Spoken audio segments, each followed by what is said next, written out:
Hi, it's Greg from Breakthrough Leadership, and I'm absolutely agitated today to talk about a topic that I have struggled with personally and have watched the people I care about struggle with. Well, not just struggle, but actually do battle with themselves over as if they were their own enemies because of this one single issue. I've written a book about overcoming 10 common leadership fears, and you can download that ebook free. You'll find the link in the description below.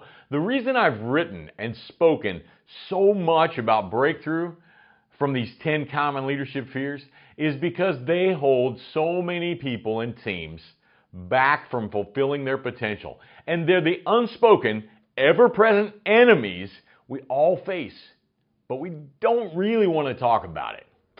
I hope you'll join me in the conversation, and you can do that best by subscribing to this channel and hitting the bell to get notifications when a new conversation starts. Man, I hope you'll do that. You see, it's easy to just dismiss fear, as if, by simply acknowledging that it exists, that it's just logic, that will make it just go away, right? I mean, we've all done it. JFK said the only thing we have to fear is fear itself. We all know fear isn't logical. I mean, to feel the way we do sometimes. I don't know why I feel this way, but I do. But does it actually change how we feel just knowing that? Does it change our reactions? Does it change the dialogue that goes on in our heads? Not for me. See, I'm an expert at the fear of failure. I mean, it drove me night and day, but it was so well camouflaged, hidden from my consciousness, that I didn't realize it was fear. I know that sounds dumb, but it's true. I didn't realize it was fear. In fact, I was sure I had no fear, but that was my reputation. That's what I told myself. And when things got tough, I just went harder. I got emotional and passionate and determined I would do whatever it took to succeed. The reality was this: I was terrified to fail. The fear of failure was so deeply entrenched in me that if I weren't actively pursuing something beyond my reach, I felt like I was failing. I never had any peace.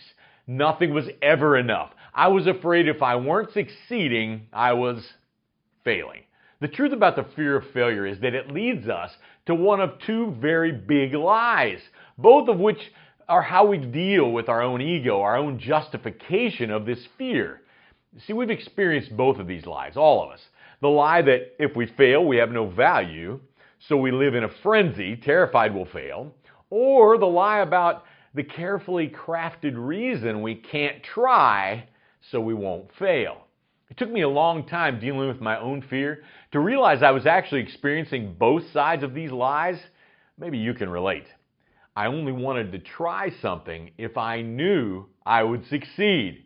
Come on, you've been there. Maybe you tried something once and it didn't go quite like you thought it would, so next time you really didn't want to experience that again.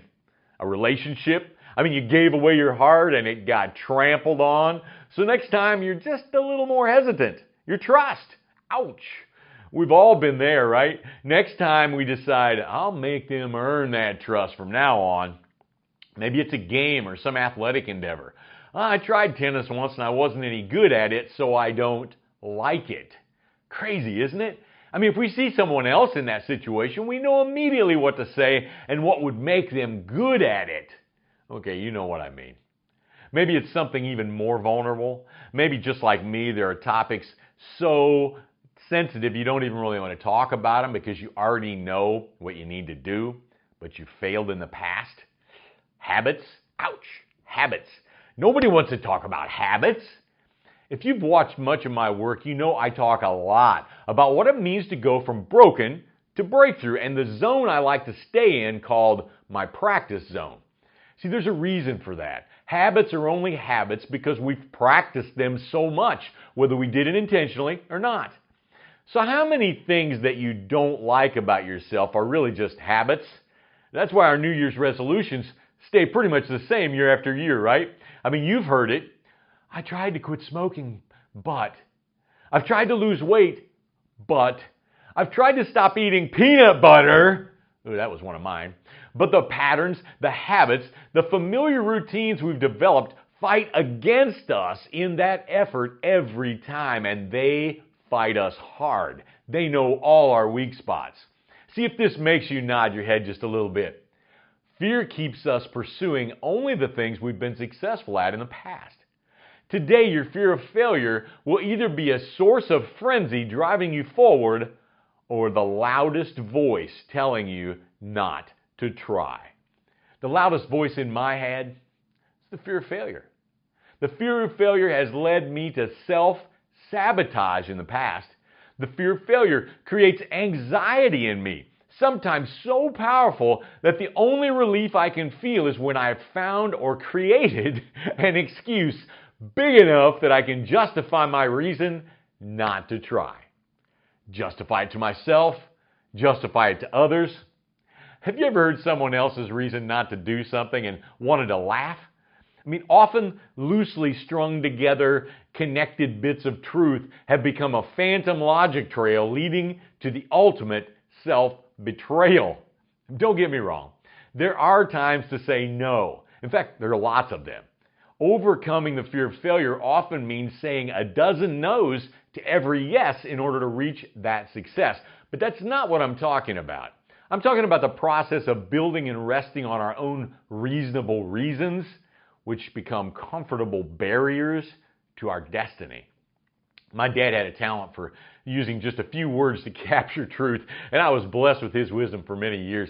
He coined it once like this: "She's enjoyed poor health for years." We all do it. When we've all bought into our own lies. Yeah, I said lies. Sometimes we lie to ourselves and then we choose to believe it even though we know it's a lie. Let your yes be yes and your no be no. Isn't it refreshing when you can talk to someone who politely says, "No, that's not really important to me," or "No, that's not a place I can spend my time, money, energy in"? At the moment, maybe we'd feel better if they just gave us an excuse. But honestly, with ourselves and others, it's most important thing in dealing with the fear of failure, being honest. Unless we have a clear definition of success and we are crystal clear about our commitment to reach it, we'll live our lives bouncing from one reasonable reason, and that's just another word for excuses, right, to the next. We'll do it to ourselves, we'll accept it because there are always 100 reasons we could fail and only one reason to succeed. We succeed when we have a clear definition of success and we compare everything we do to that definition. We make decisions based on it and we figure out even the smallest incremental steps we can take towards it. That is the only genuine starting point to success and to defeating the fear of failure that's running our lives. So how do you flip the fear of failure upside down? I mean, here are the secrets you need to know. First, stop deciding what you don't want. Decide what you do want. Build a vivid definition of success that you can take time to visualize and speak out loud every day. If you want to know how to build a definition of success, I've spent a lot of time on that topic, so stay tuned. Second, surround yourself with people who have accomplished the thing that's triggering your fear of failure. Hey, you're going to be able to find a lot of people who've overcome huge odds and they've found reasons to persevere to success in the very thing you're talking about. It's easy to think that someone else, had it easy. They were just a natural, right? They weren't facing my situation. There are people who've overcome overwhelming odds, forces against them, and you need to hear their story and adopt their beliefs. The only way that's going to happen is if you surround yourself with them while you're on your social media or in your daily life. Third, be vulnerable. Ouch. I know that sounds hard, but let's think about it for a minute. What if it were okay to fail? What if the only path to success is through failure? You won't find anyone who succeeded without failure, right? We all know that, but we don't want to fail. Remember, failure is only failure when we stop trying. When you're willing to be vulnerable, you actually let go of the apprehension, the expectation, and the anxiety of the fear of failure. Find someone who's willing to be vulnerable as well. A community that will listen to you and let you share that vulnerability. There's power in breaking down those walls. Fourth, say it out loud. I wish I could help you understand the power of saying these things out loud. Several things happen when you do that, and maybe you've experienced them. Have you ever said something out loud and then thought, That really sounded better in my head. But the other thing that happens is that when you decide to say something out loud, you have to form the words, the thoughts, and you got to say something in an intentional way. Simply saying out loud what you want and what you're going to do has power beyond your imagination. It doesn't have to be a powerful statement or something well crafted, even confident at first, but just say it. I'm tired of being tired and I'm going to do something about it. When your own subconscious hears your own words coming out of your mouth, they begin to percolate inside in mysterious ways that work. Start saying out loud the things you choose to believe and you'll adopt those beliefs. It really does work. And then fifth, create a practice zone. All these are topics I dig into in great depth, but the concepts are very simple. Adopt this mindset. Today isn't about performing, it's all about practicing. And when you're practicing, you don't expect to always get it right every time, but you're practicing. Guess what? How you practice is how you're ultimately going to perform. Practice in relationships. I found it helpful to even just tell people, listen, this is something I don't consider myself great at, so I'm practicing today, right now, to get it better, okay? The power of practice and the practice zone mindset is amazing, and the more you practice, the more success you're going to have. The fear of failure doesn't just disappear, but it can be rewritten. It can be placed in an intentional process of your life where you don't have to run from it, but it can be digested into a reality for you. I was afraid to attempt one more diet, one more attempt to get my weight where I wanted it to be. I'm just being honest here.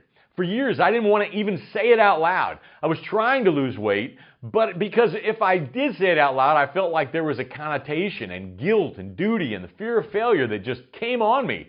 Even fear of missing out, which we'll discuss another time. I knew if I said it out loud, I'd have to actually make commitments, and I really wanted to have comfortable reasons to fail and just let myself down easy. I'm just being honest here. Fear of failure kept me fat. It's that simple. I had tried everything. I knew everything already, right? I knew what I needed to know. Maybe you can relate. It wasn't knowledge that overcame my fear of failure. It was having a clear definition of success, surrounding myself with people who'd been successful and came through from where I was coming from, saying it out loud that I wanted to accomplish it and being able to talk about it openly, being willing to be vulnerable and intentionally moving towards a practice zone that could develop new patterns which would have successful outcomes. Hey, don't be confused about this, okay? This is a really important point. I wasn't successful day one. I had to keep practicing and correcting my mistakes and learning from other people who had been there. But once I had a method, a place to put my fear of failure, I had the ability to call that fear what it was, to admit it to myself, and I could realistically then address it. See, as long as I didn't call fear by its name, I didn't address it because I bought into my reasonable reasons. Once I identified it as fear, I could begin to move forward and toward success, set free from the fear that had been holding me back for years. This is true in every area of life where excuses have been covering up a fear of failure that's keeping you from being who you were created to be. Imagine being free from the fear of failure in one area of your life at a time. Imagine the freedom in relationships, in building teams, in abolishing habits and reactions that have been creating breakdown in your life for years. You can be free from the fear of failure, and I hope you'll keep growing in this topic as we dig in deeper to the journey from broken to breakthrough. Subscribe to this channel, please, and check out the links to my blog and free resources below in the description. Hey, let's pursue breakthrough together.